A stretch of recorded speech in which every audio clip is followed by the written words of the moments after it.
El teléfono vibró sobre la encimera de la cocina, con ese zumbido insistente que no solo pide atención, sino que la exige. Levanté la vista del fregadero con las manos aún húmedas de lavar los platos del desayuno. No esperaba a nadie, ni hoy ni nunca, en realidad. La pantalla se iluminó 29 llamadas perdidas. Número desconocido. Código de área de algún lugar lejano. Por un momento pensé que era spam. Siempre lo es. Pero 29.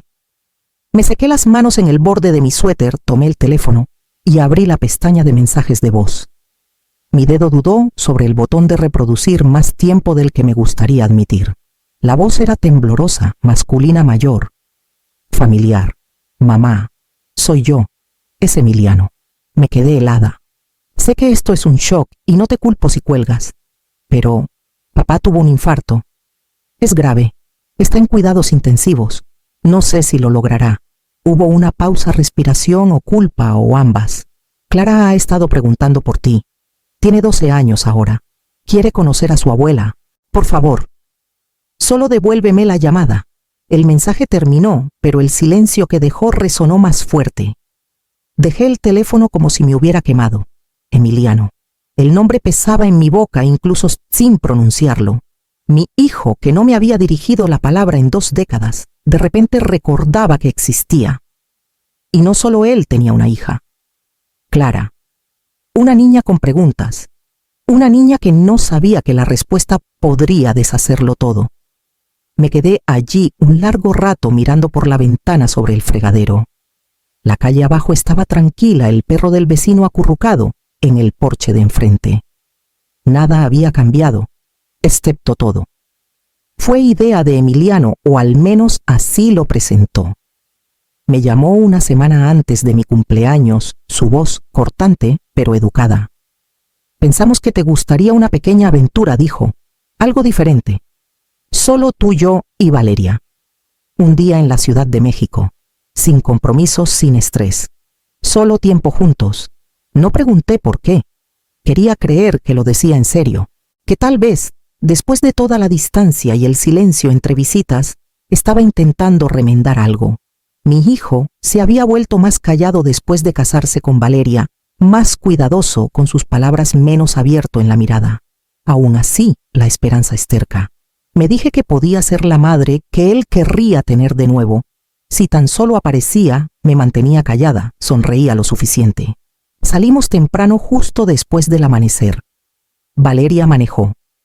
Emiliano iba en el asiento del copiloto con los ojos en su celular la mayor parte del trayecto. Ofrecí llevar tortas, pero Valeria me cortó con un gesto. Ya lo tenemos cubierto, dijo, bajándose las gafas de sol. Relájate. Lo intenté. De verdad lo hice. 3 horas después llegamos a la Ciudad de México, estacionamos cerca del Zócalo y nos sumergimos en el bullicio y la prisa de todo. Mis piernas estaban entumecidas, pero mi corazón estaba ligero. No me dijeron qué haríamos después, solo que necesitaban mover el coche a un mejor lugar y comprar café. Espérame aquí junto a la columna, dijo Valeria, señalando una de las columnas de mármol cerca de la entrada. 15 minutos. Dudé. ¿No puedo ir con ustedes, mamá?, interrumpió Emiliano sonriendo lo justo para parecer amable. Son 15 minutos. Estarás bien. Luego Valeria se asomó por la ventana del coche antes de que arrancara y gritó demasiado fuerte, demasiado alegre. A ver cómo le hace para volver a casa, rieron. No con crueldad, ni siquiera con malicia, como si no fuera nada. Me quedé allí, viendo cómo su coche se perdía en el tráfico, y el aire cambió. El ruido de la ciudad creció. La gente pasaba a mi alrededor y de repente no era nadie en ningún lugar. La columna a mi espalda se sentía fría incluso bajo el sol. Cuando pasaron 15 minutos seguí mirando. Cuando pasaron 30 dejé de moverme. A los 60 lo supe. No iban a volver. No fue un error. Ese era el plan. Y no iba a volver a casa. Para cuando el cielo se oscureció sobre el Zócalo, ya había dejado de llorar. La calma que llega después del shock no es pacífica, es hueca. Esperé lo suficiente para convencerme de que no era una prueba.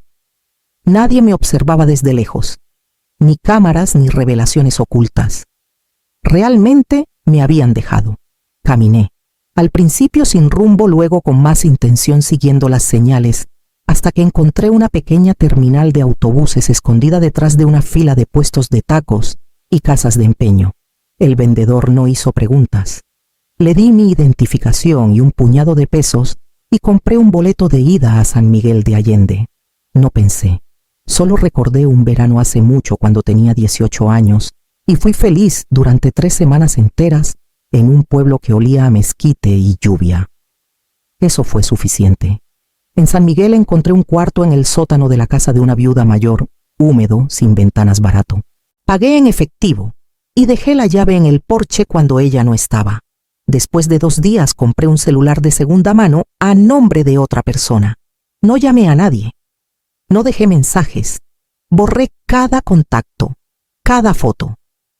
En la biblioteca de la calle Hidalgo, un letrero escrito a mano decía: se busca bibliotecario de medio tiempo. Horarios flexibles. Escribí R. Mendoza en la solicitud. Solo una inicial. Se sentía como un susurro de mí misma y eso bastaba. Me contrataron en Blitz System, contrataron en 1 semana.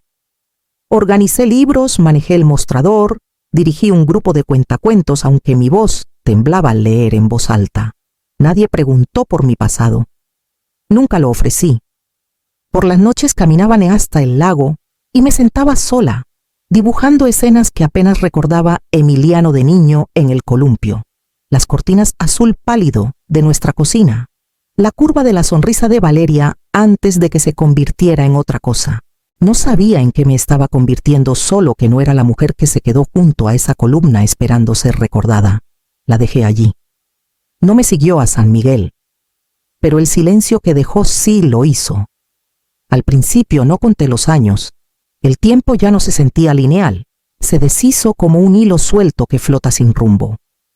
Los días se convirtieron en turnos en la biblioteca, caminatas al lago, tazas de café aguado y largos momentos de silencio que no me pedían nada. Fue en ese silencio que conocí a Amalia. Vivía a 2 puertas de mi cuarto en el sótano, en un departamento destartalado, lleno de campanitas de viento y libros viejos. Se presentó una tarde lluviosa cuando me vio luchando con una bolsa rota del súper. No preguntó quién era ni por qué parecía alguien que evitaba el centro del cuadro. Solo dijo: pasa, tengo la tetera lista. Nunca hablamos del pasado, ni el suyo ni el mío. Esa era la regla, aunque nunca la dijimos en voz alta.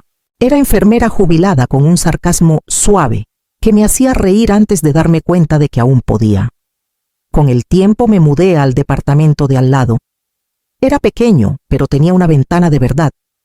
Ella dejaba sopa en mi puerta en invierno y notas sobre ventas de libros.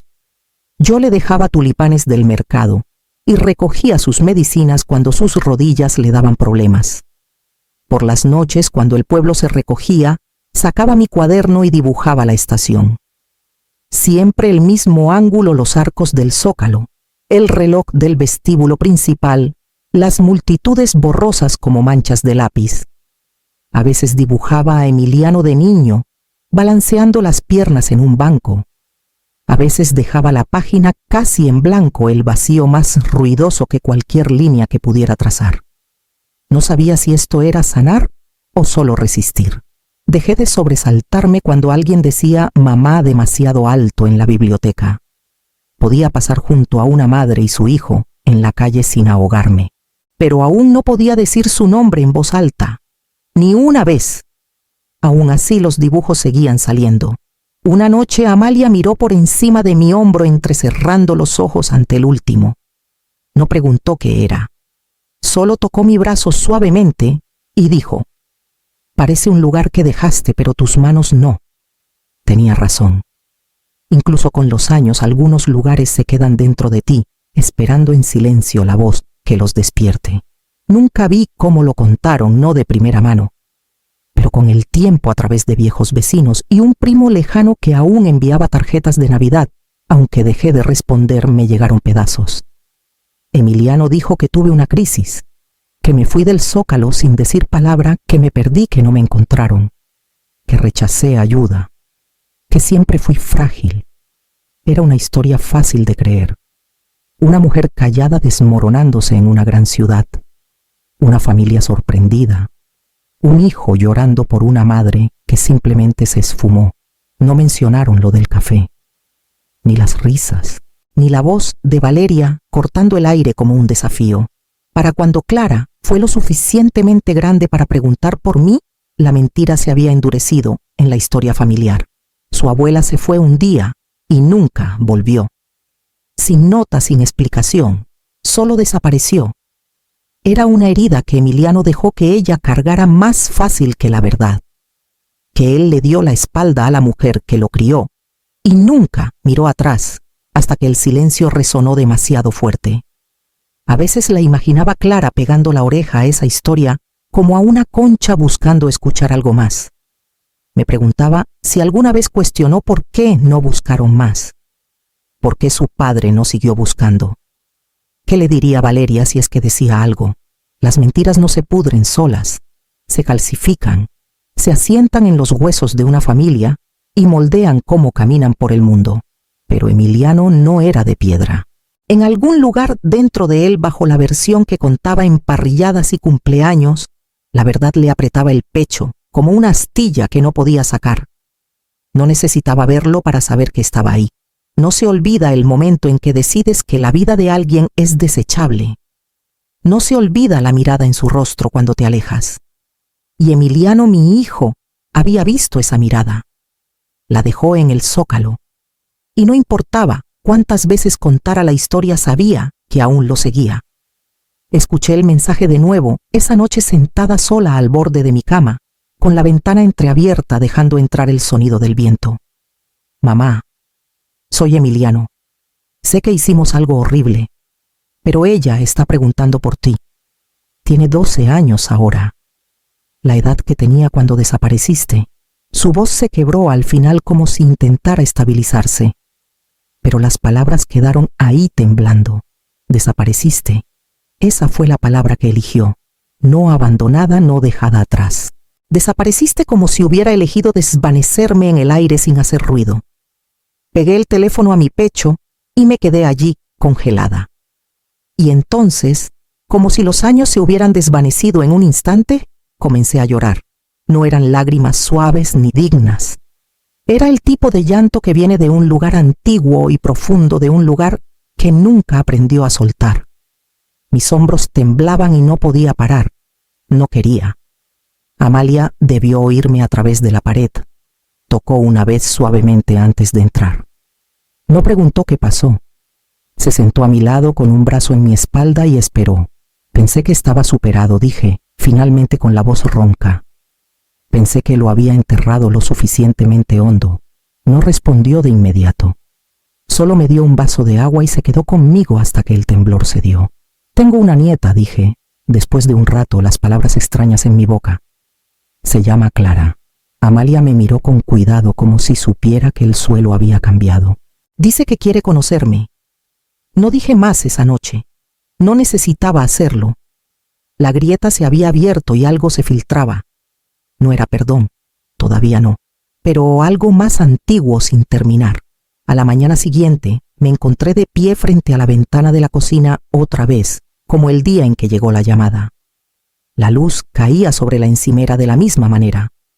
Pero ya no solo observaba el comienzo del día. Estaba esperando que trajera algo. Acordamos un lugar neutral, un parque a medio camino entre San Miguel y la vida que él aún vivía. Le dije que viniera solo. Lo hizo. Estaba esperando en un banco cerca del sendero con los brazos cruzados sobre el pecho. Casi no lo reconocí al principio. Mayor, más suave en la mandíbula, el cabello más delgado de lo que recordaba. Pero la forma en que me miró cuando me vio cauteloso e inseguro era el niño que una vez abracé durante fiebres y pesadillas. No me senté de inmediato. Me quedé a unos pasos del banco dejando que el silencio se asentara entre nosotros. «Gracias por venir», dijo finalmente. Asentí. Las palabras aún no estaban listas. «No sé por dónde empezar», dijo, frotándose las manos como si buscaran algo que sostener. «He pensado en esto durante años. Supongo que pensé que llamarías eventualmente, cuando se te pasara. Sentí algo afilado girar dentro de mí. Se me pasará, dije. Me dejaste en una estación de tren y te fuiste. Lo llamaste una broma. Bajó la mirada. Lo sé, lo sé. Fue estúpido, fue cruel. No fue solo estúpido, dije. Fue una decisión. Y no solo tuya. Se quedó callado, luego asintió lentamente. Valeria pensó que te enseñaría algo. Dijo que siempre fuiste demasiado dependiente, que necesitabas un empujón. Lo miré atónita por la naturalidad en su voz. No era malicia, solo hechos, como si describiera un simulacro de incendio. ¿Y tú lo aceptaste?, pregunté. Intentaba mantener la paz, dijo. No pensé que desaparecerías. Pensé que volverías a casa y hablaríamos. No me perdí, dije. Me liberé. Eso lo hizo pausar. Me miró, entonces realmente me miró. Como si finalmente entendiera que la versión de mí que recordaba ya no existía. Lo siento, dijo, y por primera vez creí que lo decía en serio. Me senté a su lado. No cerca, pero suficiente. No hablamos por un largo rato. El viento se movía entre los árboles sobre nosotros, y en ese silencio algo se asentó. No el perdón, aún no, pero una verdad evitada por demasiado tiempo. Luego dijo su nombre otra vez. Clara aún quiere conocerte. Me preguntó si iría a verlas a Valeria y a Clara. Dijo que ambas estaban abiertas a ello, que Clara había visto una foto vieja y no paraba de preguntar. Habló con suavidad, como si intentara convencer a un animal herido de salir de su escondite. Escuché. Luego negué con la cabeza. No puedo, dije. Su rostro se desplomó. Es solo una niña. No tiene nada que ver con lo que pasó. Lo sé, dije. Por eso le escribí una carta. Metí la mano en el bolsillo de mi abrigo y le di el sobre. Color crema sellado con cera roja. Mi letra en el frente, Clara Mendoza. Para abrir a los 18 años. Tiene derecho a la verdad, dije. Pero en sus propios términos, no los tuyos, ni los míos. Lo sostuvo como si fuera frágil. ¿Qué dice?, preguntó. No es para ti. Asintió, doblándolo con cuidado y guardándolo en su chamarra. A Valeria no le va a gustar esto, dijo. Lo miré a los ojos. Valeria me dejó en una estación de tren y se rió de eso. No me importa si le gusta o no. Emiliano tragó duro y no dijo nada. Me giré hacia el sendero que llevaba al estacionamiento. La mujer que te crió, dije en voz baja, murió en esa estación. La mujer que está aquí ahora se construyó con los pedazos que quedaron. No vas a volver, ¿verdad?, preguntó a mis espaldas. No me giré. No. Caminamos en silencio unos pasos. Luego me detuve y lo miré por última vez. Querías que fuera independiente, ¿recuerdas? Solo no esperabas que lo fuera sin ti. Parecía más viejo en ese momento, más pequeño. Lo dejé allí sentado en el banco con la carta en el bolsillo y una hija esperando en casa. De vuelta en San Miguel, puse la tetera en la estufa y me senté frente a Amalia en la mesa de la cocina. Le conté todo despacio, sin dramatismos, solo los hechos. Luego dije lo que no había podido decir en años. Ya no los odio. Cuando llegué a casa me paré frente al espejo del baño más tiempo del que nunca había hecho. No era vanidad, era reconocimiento. Mi rostro no había cambiado tanto, las mismas canas, los mismos ojos cansados, pero algo debajo había cambiado. No buscaba a la madre que solía ser, ni a la mujer que dejaron atrás. Buscaba a la que sobrevivió. Esa noche abrí el cajón donde guardaba mis cuadernos. Entre 2 páginas estaba el mismo dibujo que había hecho una y otra vez, el zócalo de memoria, de sentimiento, de algo profundo que nunca nombré. Lo saqué y caminé a la sala. Amalia ya estaba ahí con 2 copas de vino en la mesa. Colgué el dibujo en la pared frente a la ventana. Sin marco, solo con un alfiler. Amalia levantó su copa. Por dejar atrás lo que intentó borrarte. Choqué mi copa con la suya. Bebimos en silencio. No era triunfo lo que sentía, ni siquiera resolución. Era más tranquilo que eso. Como soltar una bolsa pesada que no sabías que aún cargabas. Más tarde, mientras limpiábamos la cocina, me di cuenta de que algo se había asentado en mí. No era cierre exactamente, solo espacio. Lugar para algo más que recordar. No sabía qué le diría Emiliano a Valeria ni si Clara leería la carta algún día. Eso era cosa de ellos. Yo había dicho lo que necesitaba. Había trazado la línea que esperé años para encontrar su forma. Esa noche, al acostarme con el sonido del viento del lago contra la ventana, sentí algo que no me había permitido sentir en 2 décadas. Quietud. La que viene no de correr, sino de llegar. Escribí la carta durante 3 mañanas, no porque no supiera qué decir, sino porque necesitaba hacerlo bien, sin amargura, sin quebrarme. Solo la verdad, querida Clara.